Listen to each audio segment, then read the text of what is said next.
میں بہک سکوں یہ مجال کیا میرا رہنما کوئی اور ہے۔ السلام علی سیدی الانبیاء والمرسلین اما بعد فاعوذ باللہ من الشیطان الرجیم بسم اللہ الرحمن الرحیم۔ پڑھیے الصلاۃ والسلام علیک یا رسول اللہ وعلی آلک واصحابک یا حبیب اللہ الصلاۃ والسلام علیک یا نبی اللہ وعلی آلک واصحابک یا نور اللہ۔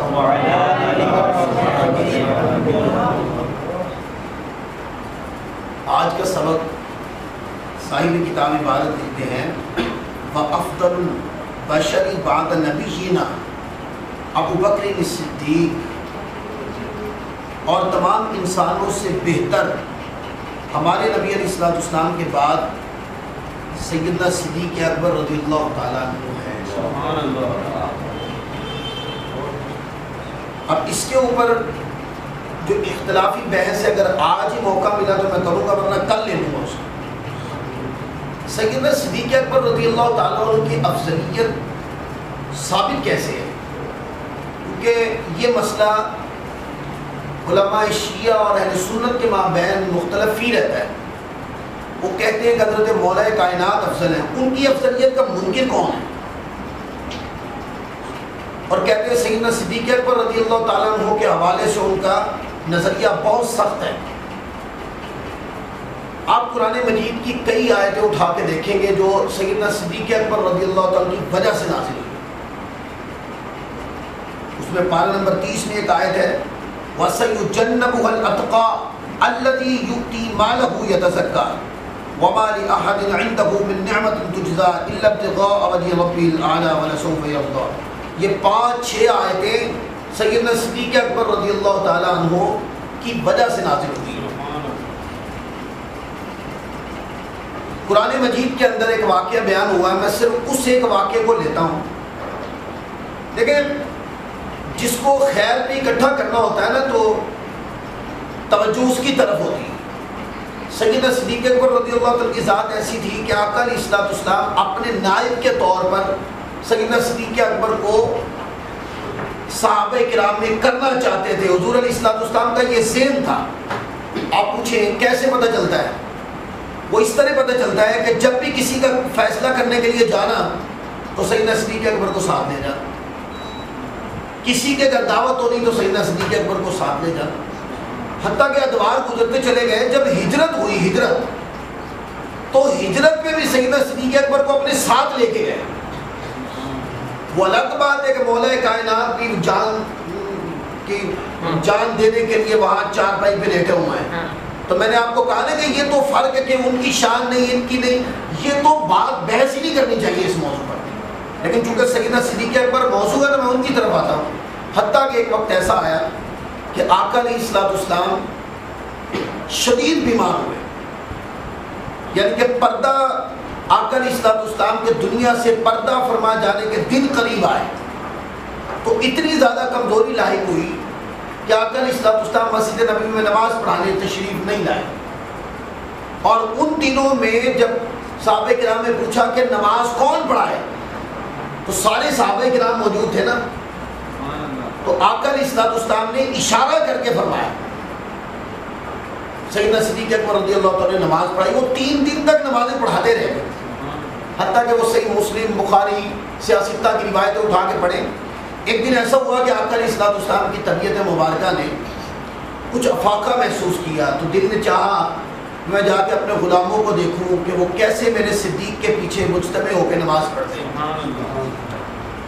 تو 2 بزرگ تھے، حضرت فضل بن عباس تھے اور حضرت مولا کائنات۔ اب دیکھو نا، جب میں حضرت مولا کائنات کے لیے یوں کہہ رہا ہوں کہ مولا کائنات، تو اندازہ کرے کہ میرا تصور کیا ہوگا ان کے بارے میں۔ اور جب میں یوں کہہ رہا ہوں کہ وہ مولا کائنات ہیں، کیونکہ حضور نے فرما دیا من کنت مولا فعلی مولا، تو وہ مولا کائنات ہوئے، تو اہل سنت کا موقف دیکھیں کتنا وزندار ہوگا مولا کائنات کے بارے میں۔ ایسے کوئی بندہ باور وہ بندہ کہتے نہیں وہ تھوڑی عقیدت رکھتے ہیں اور فلاں یہ وہ، سمجھ لگی بات؟ تو کسی بندے نے کسی کا دل میں جھانک کے تھوڑی دیکھا. تو ایسا ہوا کہ دو بزرگ تھے، حضرت مولا کائنات اور حضرت فضل بن عباس. حضور علیہ السلام ان کے کندھوں پہ ہاتھ رکھ کے تشریف لائے کہ صحابہ کرام کو دیکھو کہ وہ کیسے میرے صدیق اکبر کے پیچھے مجتمع ہو کے نماز پڑھتے ہیں. یعنی کہ آقا علیہ السلام کی منشا یہ تھی کہ صدیق اکبر آگے اور صحابہ پیچھے چلے ان کے. حضور یہ منظر دیکھنا چاہتے تھے. کہنے لگے صرف اتنا سا واقعہ تھا کہ آقا علیہ السلام جب حضرت مولا کائنات کے کندھے پہ ہاتھ رکھ کر اور حضرت فضل بن عباس کے کندھے پہ ہاتھ رکھ کر مولا آقا علیہ السلام جب تشریف لا رہے تھے تو پاؤں مبارک میں اتنی کمزوری تھی کہ پاؤں مبارک گھسرنے کی وجہ سے پیچھے لکیر بنتی آ رہی. اتنا تفاقہ تھا، لیکن شوق اتنا تھا کہ ایک بار تو صدیق اکبر کے پیچھے سارے صحابہ کو مجتمع دیکھوں. تو معنی یہ تھے صدیق اکبر کو فرنٹ سیٹ دینا چاہتے تھے تاکہ صحابہ کرام ان کے پیچھے چلے. کیوں دینا چاہتے تھے؟ اس لیے کہ آقا علیہ السلام نے ساری زندگی ان کو ہر فیصلے میں ہر مقام پر اپنے ساتھ رکھ کے یہ ساری چیزیں سکھائی تھی. اب چاہتے تھے کہ صحابہ کرام ان کے پیچھے چلے. تو آقا علیہ السلام نے پردہ ہٹایا. یہ حدیث ذوقی بھی ہے. پردہ ہٹایا تو صحابہ کرام نماز پڑھ رہے تھے. انس بن مالک اس روایت کو بیان کرتے ہیں. وہ کہنے لگے کہ جیسے حضور علیہ السلام نے پردہ ہٹایا تو صحابہ کرام حضور علیہ السلام کو دیکھنے لگے. یعنی کہ اگر کعبۃ اللہ سامنے ہے تو اس طرح حضور علیہ السلام کا حجرہ پاک ہوگا ایک سائڈ پر. تو وہ کہنے لگے کہ جیسے ہی آقا علیہ السلام نے پردہ ہٹایا تو تمام صحابہ کرام حالت نماز میں حضور علیہ السلام کو دیکھنے لگے. اب اس میں یہ ہے کہ حضرت انس بن مالک جو خود اس روایت کو بیان کرتے ہیں وہ کہتے ہیں وہ بھی نمازیوں میں سے ہی تھے. وہ کہنے لگے کہ صحابہ کرام کو کیسے پتہ چلا کہ حضور آ گئے ہیں؟ وہ تو نماز پڑھ رہے ہیں. اگر میں اس طرح منہ کر کے سامنے منہ کر کے نماز پڑھوں تو کسی کو پتہ چل جائے گا کہ ادھر کیا ہو رہا ہے؟ پتہ کر لیں گے آپ؟ جب تک یوں مڑ کے نہ دیکھیں نہیں کر سکتے نا. صحابہ کرام کو کیسے پتہ چلا کہ حضور تشریف لے آئے؟ وہ کہنے لگے کہ دو باتیں ہیں. شارحین نے لکھا ہے دو باتیں ہیں. ایک بات یہ ہے کہ پردہ سرکنے کی آواز آئی تو صحابہ کرام سمجھ گئے کہ حضور تشریف لے آئے. سبحان اللہ. تو انہوں نے حالت نماز میں منہ موڑ کر حضور علیہ السلام کو دیکھنا شروع کر دیا. وہ کہنے لگے یا تو پردہ ہٹنے کی آواز تھی یا بعض شارحین نے یہ لکھا کہ یوں ہی پردہ ہٹا اور نورانیت مصطفیٰ کی وجہ سے مسجد کے اندر نورانیت مصطفیٰ کے جلوے بکھر گئے. صحابہ سمجھ گئے کہ حضور تشریف لے آئے. حالت نماز میں حضور علیہ السلام کی طرف چہرہ موڑ لی اور کہنے لگے کہ جب ہم نے چہرہ موڑا تو آقا علیہ السلام ہمارا یہ عمل دیکھ کر آقا علیہ السلام مسکرائے. آقا علیہ السلام مسکرائے اور وہ کہنے لگے جب آقا علیہ السلام صحابہ کرام کہتے ہیں ہمیں دیکھ کر حضور مسکرائے اور آقا علیہ السلام جب مسکرائے تو آقا اتنے خوبصورت لگ رہے تھے. ورقۃ مصحف ایسے لگتا تھا حضور کا چہرہ جیسے قرآن پاک کا ورقہ. یہ حدیث کے لفظ ہیں جیسے قرآن پاک کا صفحہ ہو. تو وہ کہنے لگے کہ آقا علیہ السلام نے یہ منظر دیکھا اور منع نہیں کیا. فرمایا کہ یہ کیا کیا تم نے حالت نماز؟ تو وہ نماز ٹوٹنے کا حضور علیہ السلام نے فرمایا. حتیٰ کہ سیدنا صدیق اکبر رضی اللہ عنہ کو کچھ اندازہ ہو گیا کہ حضور تشریف لے آئے تو وہ کہنے لگے کہ آقا علیہ السلام کی جلوہ گری کے ظاہر ہونے کے بعد سیدنا صدیق اکبر مصلی چھوڑ کے پیچھے آنے لگے. ایک پاؤں اٹھا دیا مصلی سے پیچھے کی طرف تو آقا علیہ السلام نے پھر اشارہ کیا کہ نہیں. فَأَشَارَ إِلَيْنَا ایک روایت میں فَأَشَارَ إِلَيْهِمْ کے لفظ کہا کہ روک دیا، اشارہ کر کے روک دیا اور مان لیے کہ جو تم لوگوں نے کیا حالت محبت میں حالت نماز میں جو کیا ٹھیک کیا، اب اپنی نماز کو پورا کریں. اس روایت سے یہ بات پتہ چلتی ہے کہ آقا علیہ السلام سیدنا صدیق اکبر رضی اللہ عنہ کو صحابہ کرام کے آگے کھڑا کرنا چاہتے تھے. حضور کی منشا یہ تھی. اگلی روایت دیکھیں صحیح مسلم شریف جہاں یہ روایت لکھی ہے اس سے آگے دو روایتیں چھوڑ کے اگلی روایت ہے. آقا علیہ السلام بنو عمرو بن عوف کا فیصلہ کرنے گئے. حضور علیہ السلام نماز کا وقت ہو گیا. آقا علیہ السلام تشریف نہیں لائے. حضرت بلال حبشی حضرت سیدنا صدیق اکبر رضی اللہ عنہ کے پاس آئے اور آ کر کہا کہ کیا آپ نماز پڑھائیں گے؟ تو اس سے آپ اندازہ کریں کہ مسجد نبوی میں یہ بات مشہور تھی کہ اگر حضور علیہ الصلوۃ والسلام نہ ہو تو نماز کون پڑھائے گا؟ اندازہ کر لیں آپ. تو حضرت بلال حبشی رضی اللہ تعالیٰ نے پوچھا کہ کیا آپ نماز پڑھائیں گے؟ تو آپ نے نماز پڑھانا شروع کر دی. صحابہ سب در سب کھڑے. آقا علیہ الصلوۃ والسلام حالت نماز میں تشریف لے.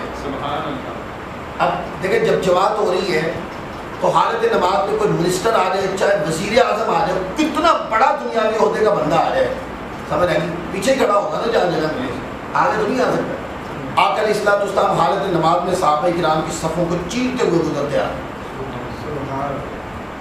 اور یہ منظر دیکھ کر جس صف سے گزرتے ہیں صحابہ کرام دیکھ کر کے حضور تشریف لے آئے ہیں, تو اب کیا کریں؟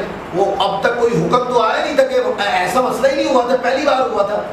اگر یہ مسئلہ ہوتا تو حضور اس کے اوپر وضاحت فرماتے کہ کبھی یوں ہو تو یوں کیا تھا. مسئلہ ہی پہلی بار ہو رہا تھا. جیسے ہی آقا علیہ الصلوۃ والسلام پہلی صف والوں سے گزرے تو یہ منظر دیکھا تو صحابہ کرام کے ذہن میں آیا کہ متوجہ کیسے کریں صدیق اکبر کو کہ حضور آ رہے ہیں. تو انہوں نے کیا کیا؟ حالت نماز کے اندر یوں ہاتھ باندھے نا, تو حالت نماز میں یوں کیا, آواز نکالی تاکہ پتہ چل جائے کہ حضور تشریف لے آئے. حتیٰ کہ ایک صف سے گزرے وہ کرنے لگے, اگلی صف سے گزرے ان کو پتہ چلا حضور آ, انہوں نے بھی یوں کرنا شروع کر دیا. اگلی صف سے گزرے انہوں نے بھی اس طریقے سے کرنا شروع کر دیا. حتیٰ کہ اتنی زیادہ آواز گونجنا شروع ہو گئی کہ سیدنا صدیق اکبر رضی اللہ تعالیٰ عنہ کو پتہ چل گیا کہ لگتا ہے کہ حضور تشریف لے آئے. آ کر اسلام اسلام صفے چیرتے ہوئے پہلی صف میں سیدنا صدیق اکبر کے پیچھے آ کے کھڑے ہو. اور جب بہت زیادہ آواز گونجی تو سیدنا صدیق اکبر کچھ محسوس کرنے لگے کہ لگتا ہے حضور تشریف لے آئے. تو انہوں نے حالت نماز میں یوں پیچھے مڑ کے دیکھا, یوں پیچھے مڑ کے دیکھا. تو آ کر اسلام نے جیسے مڑ کے دیکھا تو حضور نے اشارہ کیا کہ نماز پڑھائیں, پوری کریں نماز. تو سیدنا صدیق اکبر رضی اللہ تعالیٰ نے جب حضور کا یہ اشارہ دیکھا تو دعا کری, ہاتھ اٹھایا, مولا تیرے رسول نے مجھے اتنا قابل سمجھا, میں اتنا قابل نہیں. تیرے رسول کا مجھ پہ اتنا کرم کہ انہوں نے مجھے اس قابل سمجھا کہ کہا کہ نماز پڑھاتے رہو. میں یہاں پر بھی یہ بات کرنا چاہتا ہوں, یہ کہ نماز پڑھاتے رہو حضور کی منشا کیا ہوگی. یہ حدیث بتاتی کہ حضور کی منشا یہ تھی کہ سیدنا صدیق اکبر میرے بعد, میرے ظاہری پردے کے بعد سیدنا صدیق اکبر صحابہ کرام کی رہبری کریں, کفالت کریں, سلطنت اسلامیہ کو سنبھالیں. سیدنا صدیق اکبر نے دعا کے لیے ہاتھ اٹھا دیا ہے, مولا تیرا اتنا کرم کہ تیرے رسول نے مجھے اس قابل سمجھا. اور جب دعا کر کے بعد میں مصلی ہی چھوڑ کے پیچھے آ گئے, حضور آگے تشریف لے گئے. اب میں اس پر وہ دوسرے دلائل دینا نہیں چاہتا, صرف اتنا ہی بتانا چاہتا ہوں کہ آپ نے دیکھا حدیث بتاتی ہے کہ حضور علیہ الصلوۃ والسلام کا منشا کیا تھا. یہ دلائل ہیں سیدنا صدیق اکبر کی افضلیت کے کہ آقا علیہ الصلوۃ والسلام چاہتے تھے کہ سیدنا صدیق اکبر آگے رہیں, صحابہ کرام کی کفالت کریں, سلطنت اسلامیہ کو سنبھالیں, سرحدوں کی حفاظت ہو, پوری سلطنت عثمانیہ سلطنت اسلامیہ کی رہبری کریں. پھر قرآن مجید میں ایک آیت آتی ہے جس کے کچھ الفاظ ایسے ہیں جو سیدنا صدیق اکبر کی افضلیت کی طرف اشارہ کرتے ہیں. بخار والا واقعہ آپ نے سنا ہے؟ بخار والا واقعہ ایسا تھا کہ حضرت مولا کائنات آقا علیہ الصلوۃ والسلام کی خاطر جان دینے کے لیے چارپائی پہ لیٹے ہوئے ہیں اور کفار قتل کرنے کے ارادے سے باہر کھڑے ہیں. حضور علیہ الصلوۃ والسلام کے اندر سے نکلتے ہیں, سیدنا صدیق اکبر کو ساتھ لیا اور چل دیے, غار میں آ بیٹھے. اب وہ غار کا پورا واقعہ قرآن مجید میں بیان ہوتا ہے کہ وہ غار کے اندر آقا علیہ الصلوۃ والسلام سیدنا صدیق اکبر کے ساتھ 3 دن رہے. جب غار کی طرف جا رہے تھے سیدنا صدیق اکبر کے اوپر محبت مصطفیٰ کا ایسا غلبہ تھا کہ کبھی آگے جاتے, کبھی دائیں, کبھی بائیں, کبھی پیچھے. ایسا غلبہ تھا محبت کا کہ حضور علیہ الصلوۃ والسلام کی بارگاہ میں آقا علیہ الصلوۃ والسلام نے پوچھا ہے صدیق اکبر کبھی آگے جاتے ہیں, کبھی پیچھے, کبھی ادھر دیکھتے ہیں, کبھی ادھر دیکھتے ہیں, وجہ کیا ہے؟ عرض کی حضور میں دیکھ رہا ہوں کہ کوئی دیکھ کر آپ کو تکلیف نہ ہو جائے. تو دیوانگی کی یہ کیفیت ہے سیدنا صدیق اکبر. حتیٰ کہ جب غار میں داخل ہونے لگے تو آقا علیہ الصلوۃ والسلام جب داخل ہونے لگے تو سیدنا صدیق اکبر نے روک دیے.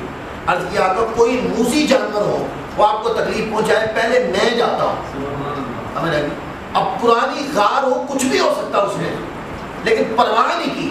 وہی حالت جو حضرت مولا کائنات حضور علیہ الصلوۃ والسلام کی جان تیزی میں رکھ کے بیٹھے ہیں, وہی عمل سیدنا صدیق اکبر کر رہے ہیں کہ پرواہ نہیں کر رہے کہ اندر کوئی ایسی چیز ہوگی جو مجھے ذاتی تکلیف دے گی. نہیں، فرمایا کہ جان اگر حضور علیہ السلام پہ واری جائے تو اس سے بڑا مقام کیا ہو۔ اندر گئے، صفائی کی، حتیٰ کہ ایسا ہوا کہ کچھ درزیں رہ گئی جس سے نظر آتا تھا، یہ دیوانگی ہوتی ہے، قمیض اتاری اور اس کو پھاڑ کے سارے سراغ بند کر دیا، ایک بڑا سراغ باقی رہ گیا۔ اب تو تن کے اوپر صرف وہی کپڑا بچ گیا جس سے ستر ڈھکا ہوا ہے، تو پھر کیا کیا؟ ایسا کیا کہ اس کے اوپر ایڑی دے دی اور آ کر اسلام کی بارگاہ میں کہ حضور تشریف لے آئے۔ تو حضور علیہ السلام اندر تشریف لے آئے، اور کیا ہوا کہ آپ حضور علیہ السلام آرام فرما دے، اس سوراخ سے ایک سانپ تھا، اس کی پوری داستان ہے، وقت نہیں ہے میں اس کو بیان نہیں کرنا چاہتا، وہ سانپ بار بار سیدنا صدیق اکبر کو ڈستا رہا، اور سیدنا صدیق اکبر کے جسم نے حرکت نہیں کی، کیوں؟ کہ آقا علیہ السلام کے ادب میں اور آرام میں خلل نہ آئے۔ یہ کیا ہے؟ یہ جان ہی تو ہتھیلی میں رکھی ہوئی ہے کہ وہ ڈنگ سانپ جو سانپ تھا وہ 100 سال سے آقا علیہ السلام کے آنے کا انتظار کر رہا ہے۔ اندازہ کرے اس سانپ کی طاقت کیا ہو، اور نہ جانے کتنے ڈنگ مارے اس نے، اور آپ کیا کرتے ہیں؟ اس کے ڈنگوں کو برداشت کرتے چلے جاتے ہیں۔ کس کے ادب کی خاطر کر رہے تھے؟ کس کی ذات کی خاطر کر رہے تھے؟ تو یہ بھی تو جان ہی ہتھیلی پہ رکھی ہوئی تھی، اسی طرح جیسے مولا کائنات نے ادھر جان ہتھیلی پہ رکھی ہوئی، حتیٰ کہ یہ جو آنسو ہے نا، یہ بندے کے اختیار میں نہیں ہوتے، وجود قابو میں آ جاتا ہے، آنسو اختیار میں نہیں ہوتے۔ جب بہت زیادہ ڈسا نا اس سامنے، تو آنسو جو ہے بے ساختہ سیدنا صدیق اکبر رضی اللہ تعالیٰ کی آنکھوں سے نکلے اور حضور علیہ السلام کے چہرے انور پہ گرے، بے ساختہ ہو کر۔ آقا علیہ السلام بیدار ہوئے تو سیدنا صدیق اکبر کی حالت کو متغیر پایا، تو پوچھا کہ یہ کیا معاملہ ہے؟ عرض کی حضور لگتا ہے سوراخ کے پیچھے کچھ ہے، وہ نہ جانے کب سے مجھے ڈس رہا ہے۔ تو آقا علیہ السلام فرمایا کہ پاؤں ہٹائیں، پاؤں ہٹائے تو وہ بہت بڑا جو ہے سامنے نکل کے باہر آتا ہے۔ بار کے اس کے اوپر حضور علیہ السلام نے لعاب دہن ڈالا تو وہ جتنا بھی زہر تھا وہ ختم ہو گیا اور زخم ٹھیک ہو گیا۔ لیکن قرآن مجید نے جب اس واقعے کو بیان کیا ہے، جن الفاظ کا چناؤ قرآن مجید نے کیا ہے، میں کہتا ہوں اس طرح کا چناؤ قرآن مجید نے اور کسی کی شان کے لیے نہیں کیا۔ اہل بیت کی شان بھی قرآن مجید میں آئی ہے، وہ بھی اپنے وقت پہ آئے گی تو بیان ہو جائے گی، لیکن جو الفاظ سیدنا صدیق اکبر رضی اللہ تعالیٰ کے لیے قرآن مجید نے آیت کریمہ میں آئے ہیں، وہ الفاظ اتنے بلیغ ہیں کہ ہر تیسرے جملے پہ سیدنا صدیق اکبر کی افضلیت کی دلیل ہے۔ لہٰذا میں درس کو آج اتنا کلوز کرتا ہوں، اتنی بات پر آج کا درس ختم کرتا ہوں کہ حضور علیہ السلام کی منشا تھی غالباً کہ سیدنا صدیق اکبر صحابہ کرام کی رہبری کریں اور سلطنت عثمانیہ کو میرے ظاہری پردہ کے بعد سنبھالیں۔ اس کے اوپر میں نے چند احادیث پڑھی، اس سے یہ مواد اخذ ہوتا ہے کہ آقا علیہ السلام کی توجہ یہ تھی کہ سیدنا صدیق اکبر صحابہ کرام کو کی کفالت یعنی کہ صحابہ کرام کی رہبری کریں اور سلطنت عثمانیہ کو، سلطنت اسلامیہ کو میرے ظاہری پردہ کے بعد سنبھالیں۔